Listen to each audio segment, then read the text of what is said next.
nasagot niya to. My question to you, number 7, is who is the most intelligent?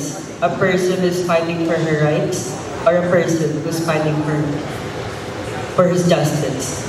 Once again, I will question in Tagalog. Sinong pinakamatalino? Ang taong pinaglalaban ang kanyang rights o taong pinaglalaban ang kanyang hustisya? Magandang gabi sa inyong lahat. Magandang gabi sa aking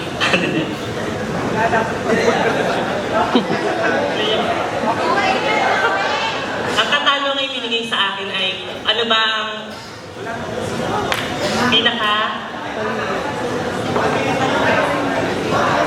pinakamatalino? Ang may hustisya. Kasi pinaglalaban niya yung tama na kanyang ipinaglalaban. Dahil sa hustisya, humahanap siya ng sagot. Yun yung tama na hinahanap niya. Maraming salamat po. There you have it, ladies and gentlemen. The first queen to answer the question from Barangay La Mesa, Queen 7, Aura Montecastres. Judges, this is candidate number 7. At ang tatanungin mo ay ang candidate number... Use the microphone, please. Candidate number 21. Candidate number 21, Mr. Mikey Benno Manaig from Barangay Lawa. Guys, again, be mindful, 1 minute. This is equivalent to a total of 50%. Aura, take it away. Ang aking katanungan sa iyo, ano ang pinakamahirap na tanong at ano ang pinakamadaling sagot? Ang pinakamahirap na tanong ay bakit kami bakla? At ang pinakamadaling kasagutan para doon ay dahil kami ay talentado at matataliming tao. Naniniwala po ako na walang sino man sa atin ang nararapat na questionin kung ano man ang katauhan or gender ng isang tao. Pagkus dapat po ay tignan natin sila sa kanilang puso at sa kanilang kabutihang ginagawa sa ating mundo or Congratulations. Judges, that is our candidate number 21. Thank you so much. Miss Mikey, pick a number. This time, sino naman kaya ang tatanungin ng ating candidate number 21? Oh my God, this one is really intense. We're going neck to neck. And I think number 22. Number 22. Mapagong, Irish, Silva.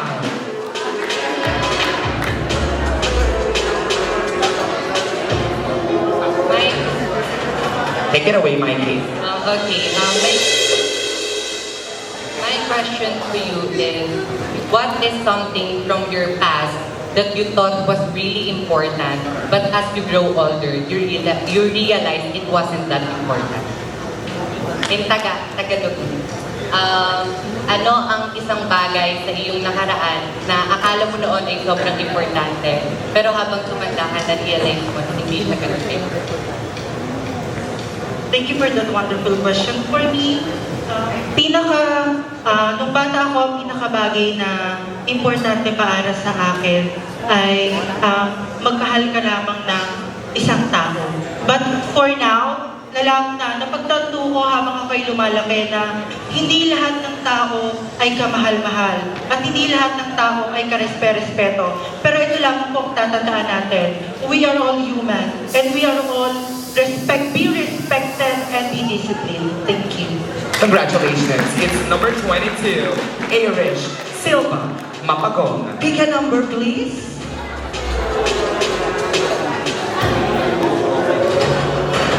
Number 14. Number 14. Number 14 is Leticia Jose Reyes from Barangay Bansor.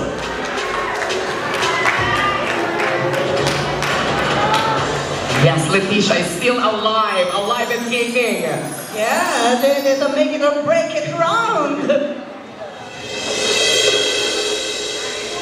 My question is, there are 17 sustainable development goals in our country. So if you are going to choose one, what it is and how do you promote this as your reign as Calambas 5 Team? Sa Tagalog, merong 17 na sektor ng Sustainable Development Goals sa ating bansa. Kung bibigyan ka ng pagkakataon na pumili ng isa, ano ito at paano mo ito maipopromote bilang as your reign as Calambas 5 BTS?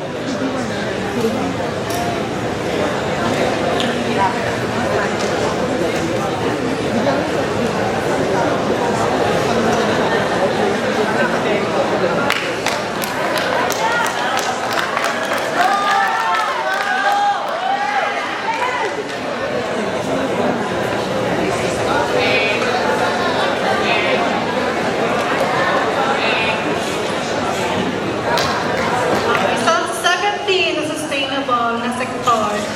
Ang pipili ko na lang po ay ang gender equality dahil kaya naman po din kami nagpapatingbalak ngayon, di ba po, para po patunayan natin na kami po mga LGBT ay equal din po kagaya ng mga babae at mga lalaki yun lamang po.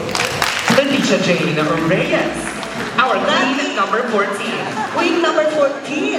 And now you will have the right to ask a question from the number that you will pick. Yes. Alam mo, Leticia, hindi ako papaya. Hihirapan ko din to.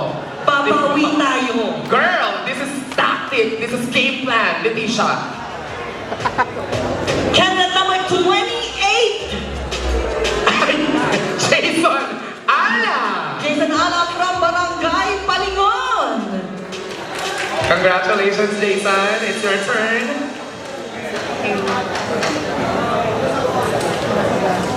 Tingnan lang na. Handa.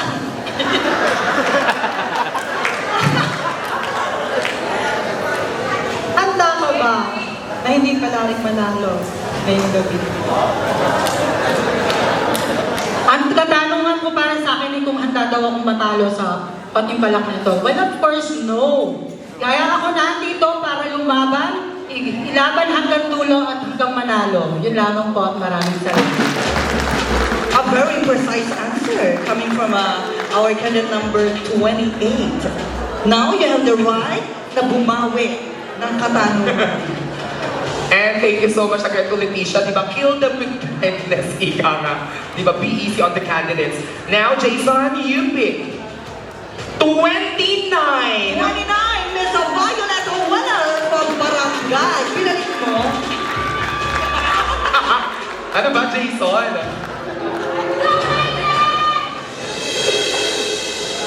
Okay, here's your question. Why the manhole called a manhole, not a woman hole?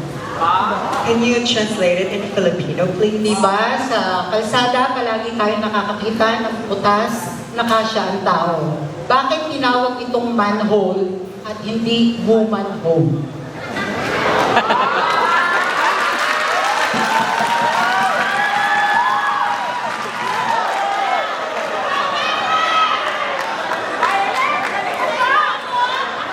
Thank you for the question.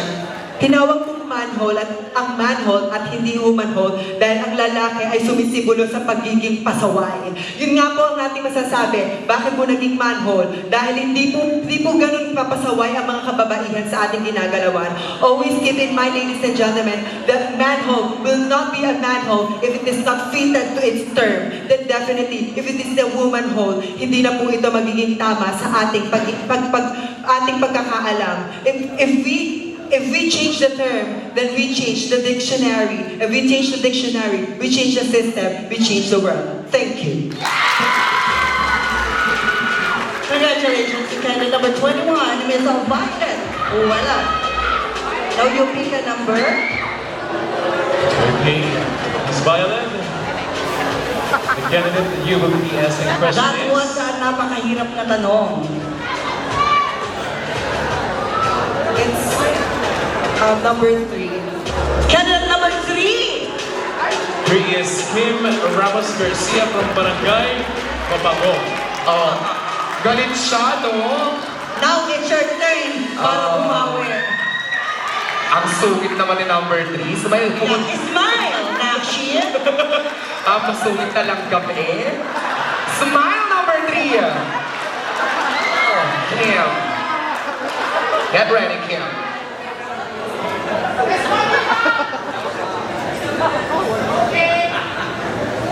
Ano mas pipiliin mo?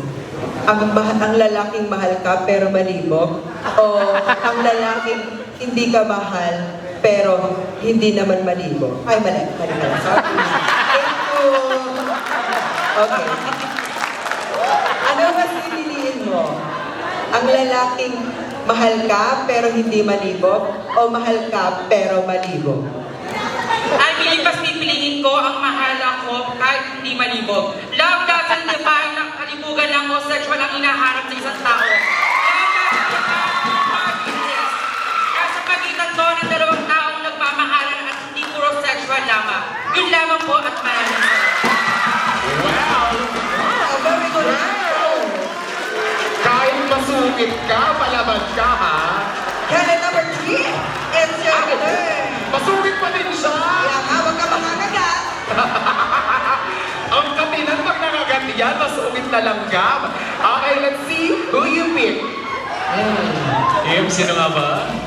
Candidate number 24. 24 is Kaya humanda ka. Sa mga mata niya pa lang, naninisik na. Princess Claire Coloma from Barangay Canluba.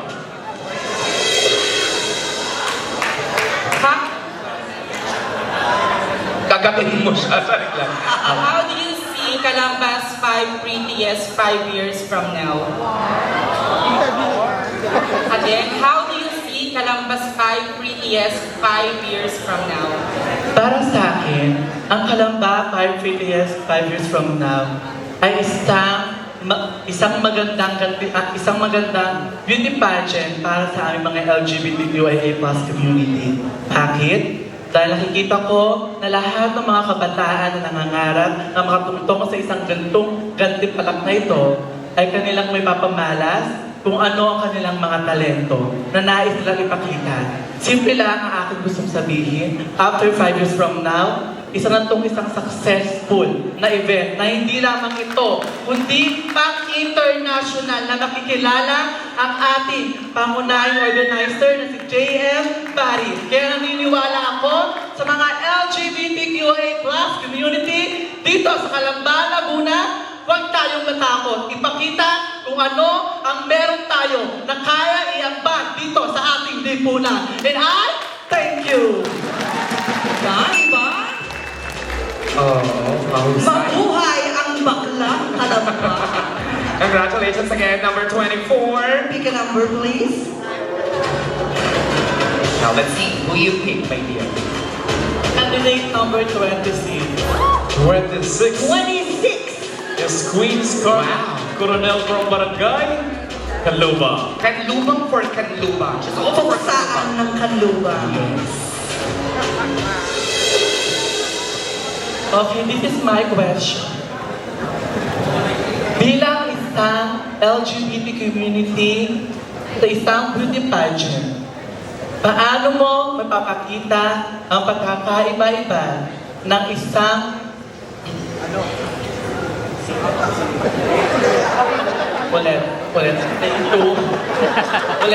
Bilang isang bilang isang kalohok na LGBT community sa isang beauty pageant, paano mo mapapakita ang pagkakaiba-iba ng isang lakas at hindi isang kahinaan at bakit? Okay, thank you so much for that question. Bilang isang individual, ang kahinaan lamang po ay isang behavior ng tao. Bagkus tayo po ay mag-focus sa integridad or doing the right thing even behind closed door. Ibig sabihin po, gumawa po tayo ng tama kahit walang nakakakita sa atin ni isa. And I believe, ladies and gentlemen, ang pagiging matapang sa lahat ng bagay na hindi natin makakaya ay kakayanin kapag meron tayong kindness, because kindness is the best language of our nation that's driven for all of us to be productive and resilient. Magandang gabi, Kalamba at mabuhay ka. Thank you so much. Candidate number 26. Okay, you should pick a number now para makabawi ka naman. So we have tons of ladies here on stage, and you pick. It's number 23. 23 is Ken Aquino from Barangay Canluba. Canluba. Another Canluba. Hello, loving candidate. My question goes this way. What is your stand about the war nowadays that's happening in Iran and Israel? And what is your advice to the Filipino citizen? Thank you. Okay, may stand on the war of simple lamang po yan. Ang pag-aaway laging nadadaan sa magandang usapan.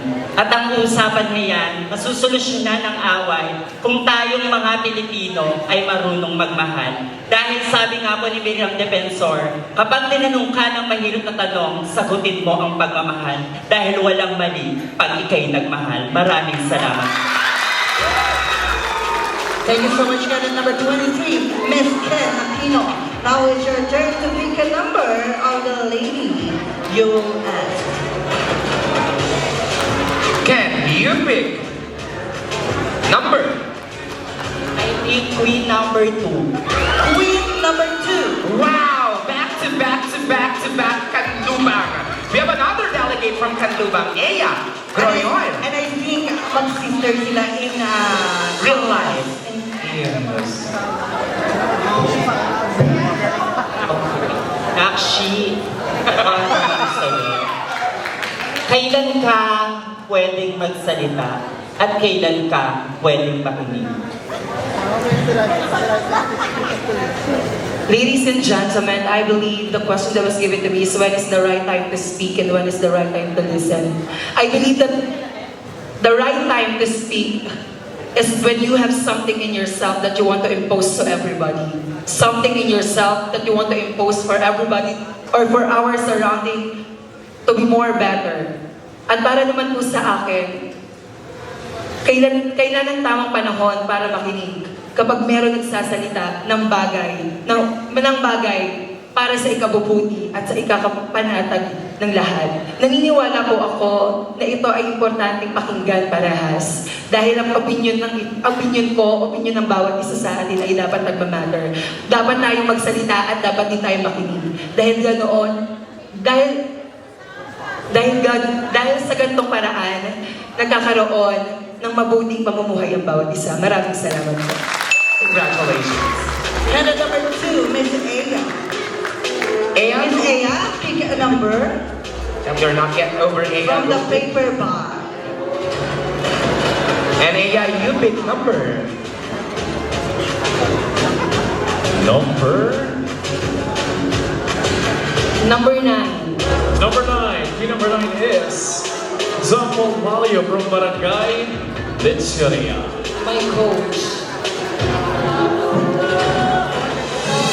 My queen. So this is my question.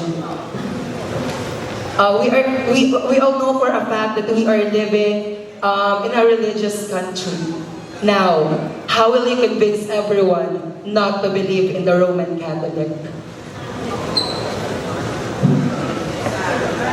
Bilang Katoliko mo ay meron po tayong kanya-kanyang paniniwala, meron po tayong differences sa ating relihiyon.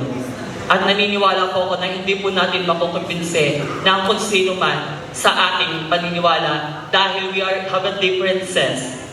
Naniniwala po ako na kung hindi ko man kayo may kukumpinse sa aming relihiyon, simple lamang po ang aking sasabihin.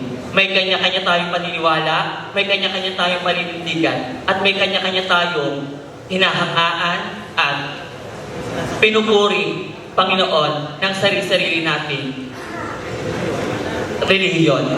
Yun lang po at maraming salamat. Candidate number 9, Miss Chapel Malo from Barangay Lecheria.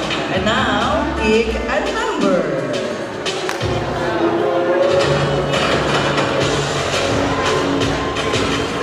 Queen number 9, you pick Number 15. number 15, and that is Mac Borromeo from Barangay Paringan.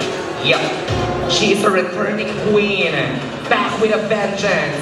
From 2024, right? Ended up finalist as well. Welcome back and congratulations, Mac. Thank you, Miss A. It's good to be back here tonight. Congratulations. Now, Mac, get ready. Champol, please throw the question. This is our question. Napakadali lang. Ano ang gusto mong illegal na illegal?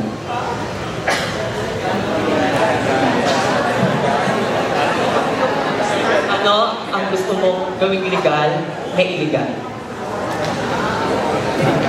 Ang gusto ko pang illegal, ang gusto ko po gawing legal na illegal ay yung paggamit ng marijuana.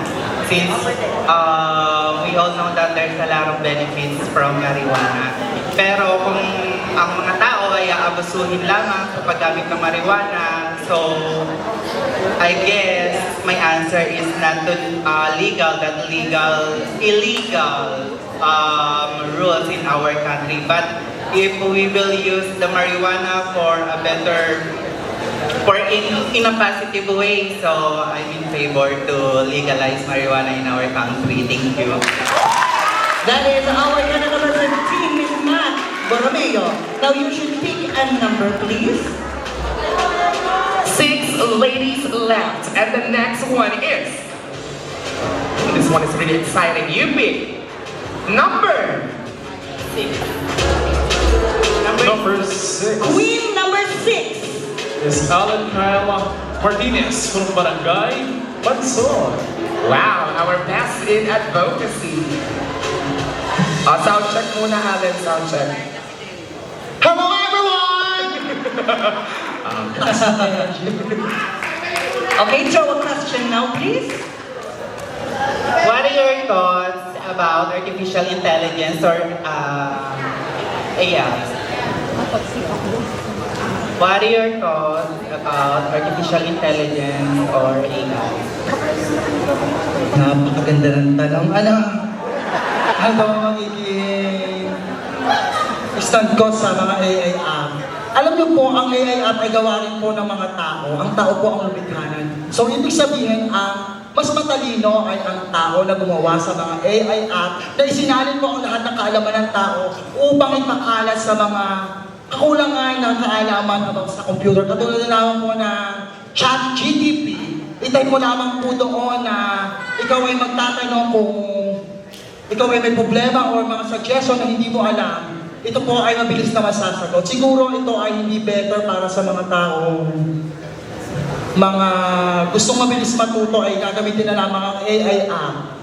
Sana ay mas maganda ang individual or face-to-face na pag-aaral upang tayo ay matuto sa lahat ng ating gustong matutunan. Yung lamang po ang maraming salamat. There you have it, our candidate number 6, Miss Alan Kyle Martinez from Barangay Bansod. Now you pick a number. Huwag ka nang lumipat ng microphone. Medyo, alam mo na. AI app ka sa akin, sino ka? Charot lang po, Miss Friendship po tayo, hindi po tayo ganun. Okay. And I pick Binibini 27. We know. Number 27 is Gelay Rabino. Si baby girl. Alam mo, naiinis ako sa mga gantong itsura, mga magaganda eh. Ganyan din po ang itsura ko nung bata ako. Ano mo, natalisod lang ako. Joke lang po. Hello, Jelay. Ito lang po ang aking simpleng katanungan. Sana masagot mo ng maganda. Bakit tayo iniiwan ng mga taong mahal natin? Ulitin ko, bakit tayo iniiwan ng mga taong mahal natin?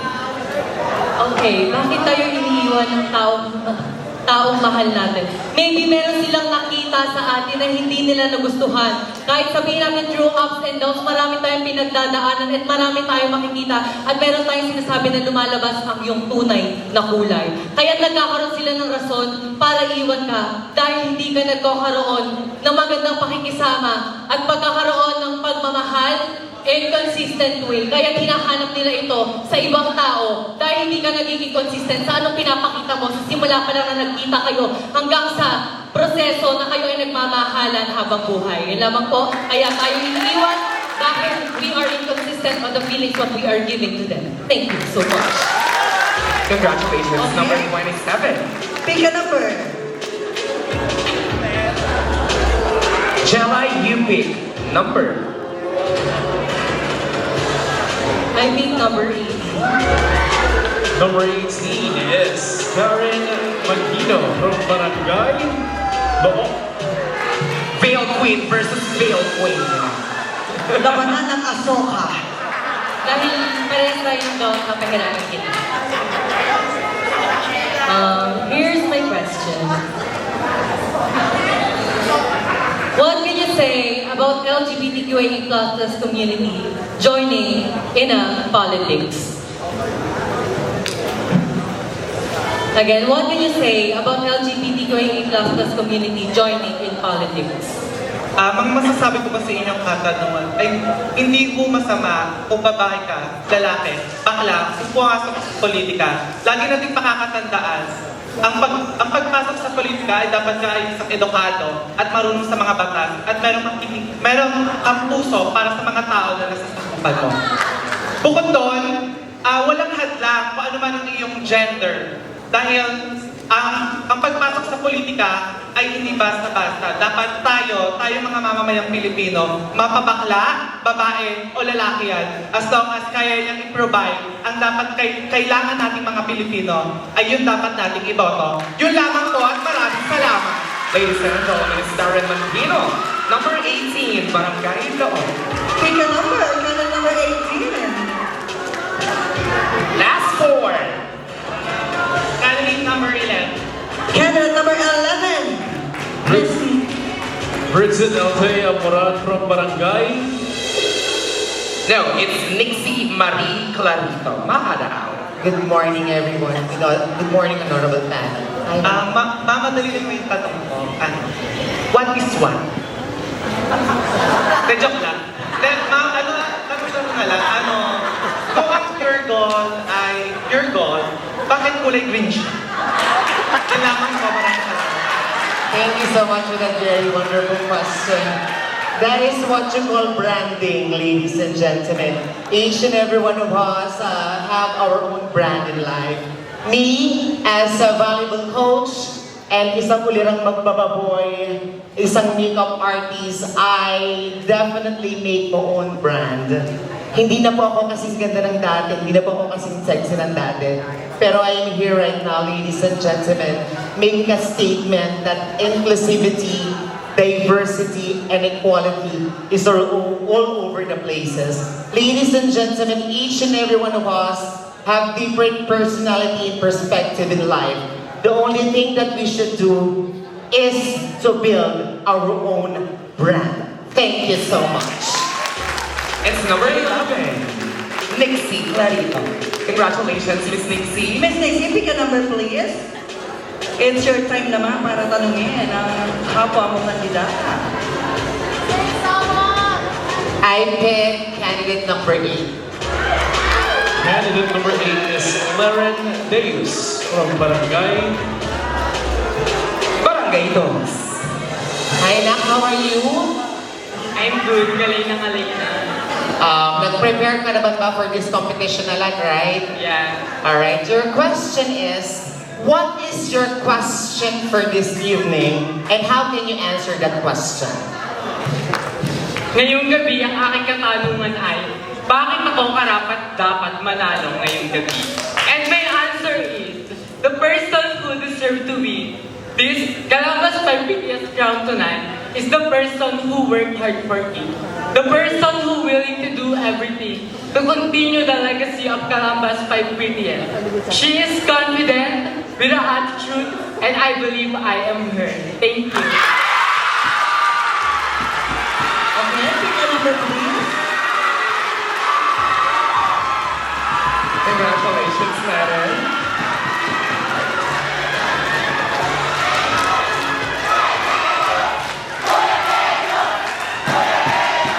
And then it's Kim, candidate number 20. Yep, and you as our best in long gown winner, Miss Kim Evangelista. Kim, you have no choice but to be ready. Laren, please throw the question now. Ang aking katanungan ay... Bagay ba kami ni Ginoong Stokol? Sakto lang. Ano ang mas mahalaga? Ang mahal mo o ang pagmamahal mo sa iyong sarili? Good evening, ladies and gentlemen. The question is, ano ang mas mahalaga? Ang pagmamahal ko sa mahal ko, o pagmamahal ko sa sarili ko. Ladies and gentlemen, napaka-importante bilang isang tao na mahalin mo ang sarili mo. Kailangan mong mag-iwan ng pagmamahal sa sarili mo. Hindi mo kailangan ibigay lahat ng pagmamahal sa iba. Bagkus magtira ka, naniniwala ako na lahat ng bagay sa mundo ay may hangganan. So, lagi kang magtitira ng pagmamahal sa sarili mo. Thank you so much. That is canon number 20. Now, the first minute throw a question will be asked by our canon number 20.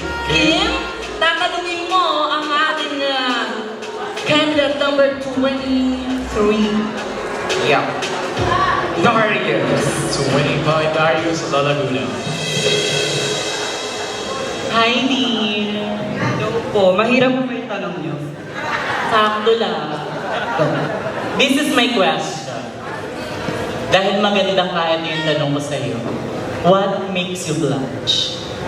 Again? Thank you for the very Wait, beautiful question. ulitin ko. What makes you blush? Thank you for the very, very beautiful question. Actually, there's a lot of things that makes me blush.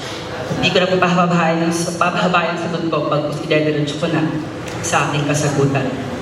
What makes me blush? Ayun yung nakikita ko ang mga kapatid kong masaya. Lingid sa inyong kaalaman, 8 taon akong ulila sa aking mga magulang. Tanging sarili ko lang ang aking pinaniwalaan upang magpatuloy. Nag-aral, nagsumikap, and I'm very proud and humbled to say that I am graduated and graded with the highest honor. At makita kong masaya ang mga kapatid ko, ayun ho, ay nagiging masaya na rin ako. Dahil ang kapatid ay laging nandyan.